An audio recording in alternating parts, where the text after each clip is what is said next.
Hi, everyone. I'm Kaylee Jacoby, and today I'm joined by our Global Head of Technology, Jason Adams, to discuss common mistakes and misconceptions around building a data architecture. Jason, thanks so much for joining me.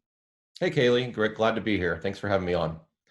So, Jason, let's dive right in. I know you spend a lot of your time advising key executives on their data architecture, but when it comes to financial technology, what are investors really looking to accomplish? That's a great question. And honestly, this is one of the pieces that I'm most passionate about. A lot of times when interviewing different stakeholders on the technology teams or on the business teams inside of our market, they kind of typically lean to say, I need this information. It's locked away all over the place. And I think if I can just get all of it in a single spot, like a database, then we'll be good to go and we'll be able to solve all of our business needs. And those can range from insights to compliance requirements to being able to get a competitive edge, even maybe doing some forecasting or look ahead type of information. And there's a lot more to it than that. It's not as simple as just getting all of my information into one spot. It's a common misconception, but there's a lot more that goes into that. And that's typically where most organizations struggle.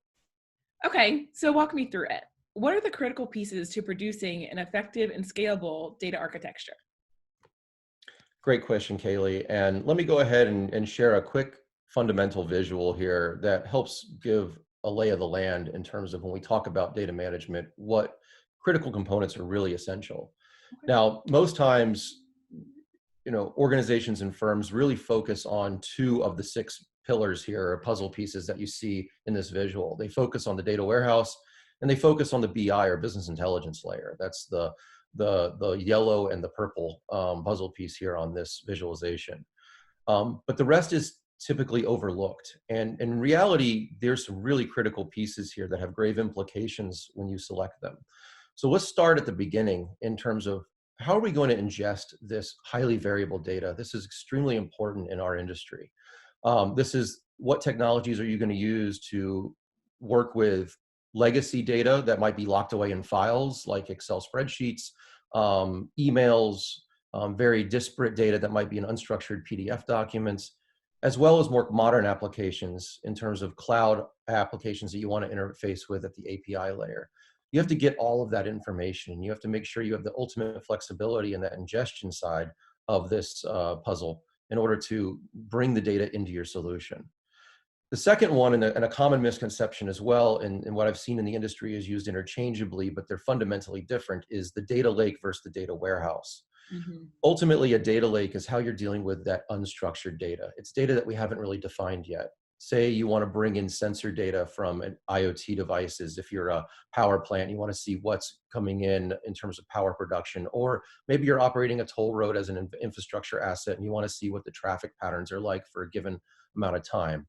This is broad, large swaths of data that doesn't necessarily have a place yet, but we Mhm. want to store it so we might be able to take advantage of it later. That's fundamentally different than a data warehouse, which is all about structure and definition so that you can optimize how you interact with that data to do things like gain insight. But let's go to the middle piece here, the data preparation layer. And I look at this one as one of the most commonly overlooked pieces that are fundamentally critical in going down this journey. And that is a data preparation layer has two core aspects. First is where we do the transformation of that data and loading that data into that data warehousing solution. This is where you're starting to define that and make aggregations and consolidate that information. The second one is the data modeling piece. We're actually building the relationships between different data sets that you might be capturing so that the systems and humans can actually use that information when they go to grab insight and manipulate that data later on inside the data warehouse. So moving on to the data warehouse, this is again different than the data lake, as I mentioned before. This is where you're looking at the storage of that organized data, where you want to consume that at scale. So this is where performance is really key. This is where being able to interface and sit different business intelligence solutions on top of it is critical, mission critical to extracting that insight. And then what most people commonly think of as enterprise data solutions that typically is the most in your face and upfront piece that's most appealing is the BI layer. And this is where you're going to do your corporate dashboarding, or your interactive dashboards that you're going to be working with to see and gain value out of that insight.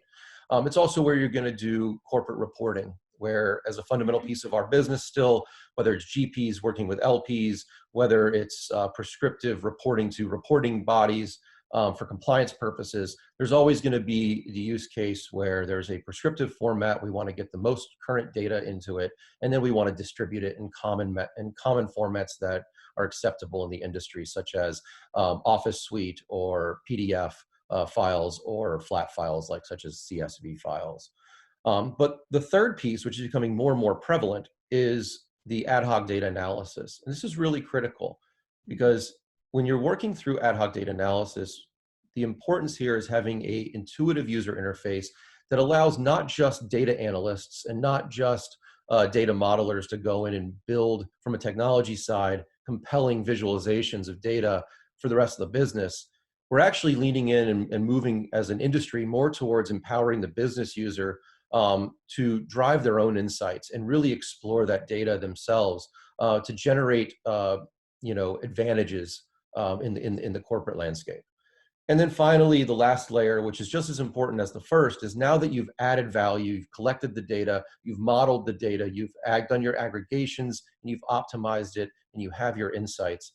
We don't want to let all that value go to waste. So we want to make sure that we can access that information, not just within the data, within this data architecture, but we want to be able to expose it to multiple different endpoints in varying different ways. So having a large amount of different types of interfaces, whether it's through API connections, database connections, or file-based transfers, you want to make sure that you can uplift the value of the rest of your technology investments you're making in your firm. Wow. Thank you for the way that you explained all the way that the puzzle pieces fit together, the complexity, and the need for all of them, not just one off. It seems like investors are faced with a slew of challenges to solve at a high level of complexity. I'm guessing that follows with quite a price tag. What's the cost involved here? It does. It's actually one of the major problems in the industry because there's so many different ways to try to solve this, and all of the selections you make along the way have grave implications. And really, fundamentally, it comes down to three major vectors in cost. Mhm. And I would add a fourth as time, but the major categories are licensing prices. Each of those six pillars or puzzle pieces that we talked about, there are many different offerings out there for each of those components, and all of those have a license price associated with them that range from in the hundreds of thousands of dollars. So as you grow and you make those selections along the way, that price tag adds up. The Mhm. second piece to that is the infrastructure. Remember that licensing is only one aspect of pricing for these commercial solutions. The other piece is, as this is a data product, you have to think about storage and compute and the infrastructure and the servers that you're going to be hosting all of this data on. And that comes at typically a different rate as well. So you have to make sure you're accounting for not only what it costs to use a solution for each of those components, but also the underlying infrastructure that you're going to need to operate to run it. And that is a cost that continues to grow over time as we access more data.